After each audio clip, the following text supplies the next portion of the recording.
Hi, everyone, I'm Esther, and you're watching Global News. Votes being counted in Sri Lanka's first election since protests ousted president. Polls have closed in Sri Lanka's election, where voters are choosing a new president for the first time since mass protests unseated the country's leader in 2022. Saturday's vote is widely regarded as a referendum on economic reforms meant to put the country on the road to recovery after its worst-ever financial crisis. But many people are still struggling to make ends meet because of tax hikes and cuts to subsidies and welfare. Multiple analysts predict that economic concerns will be front of mind for voters in what is shaping up to be a close race. Counting began with postal votes at 17 o'clock local time 11:30 GMT, but results are not expected to become clear until Sunday morning.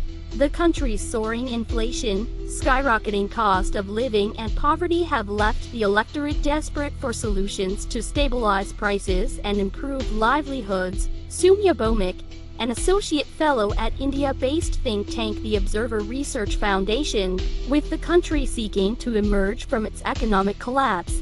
This election serves as a crucial moment for shaping Sri Lanka's recovery trajectory and restoring both domestic and international confidence in its governance. President Ranil Wickremesinghe, who was charged with the monumental task of leading Sri Lanka out of its economic collapse, is seeking another term. The 75-year-old was appointed by Parliament a week after former President Gotabaya Rajapaksa was chased out of power. Shortly after taking office, Wickremesinghe crushed what was left of the protest movement. He has also been accused of shielding the Rajapaksa family from prosecution and allowing them to regroup allegations he has denied.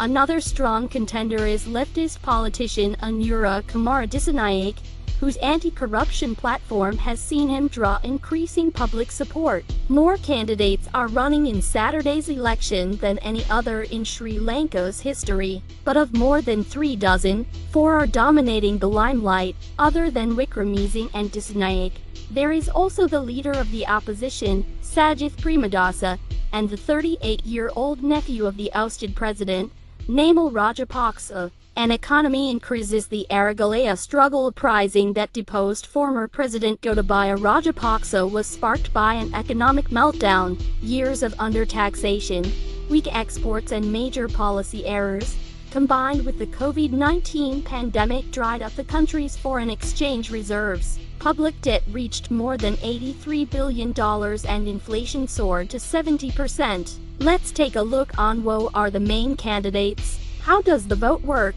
Ranil Wickremesinghe, having previously lost twice at the presidential polls, Saturday marks his third chance to be elected by the Sri Lankan people, rather than Parliament. Anura Kumara Dissanayake, the candidate of the leftist National People's Party alliance, promises tough anti-corruption measures and good governance. Sajith Premadasa, the opposition leader, is representing the Samagi Jana Balawagya party. His father served as the second executive president of Sri Lanka before he was assassinated in 1993. Namal Rajapaksa, the son of Mahinda Rajapaksa, who led the country between 2005 and 2015, he hails from a powerful political lineage, but will need to win over voters who blame his family for the economic crisis. Opinion polls and initial campaigning suggest the vote is likely, for the first time ever, to produce a winner who fails to gain a majority of votes, said Mr. Keenan, of IG. Thank you for watching. Like, share and subscribe it to Global News.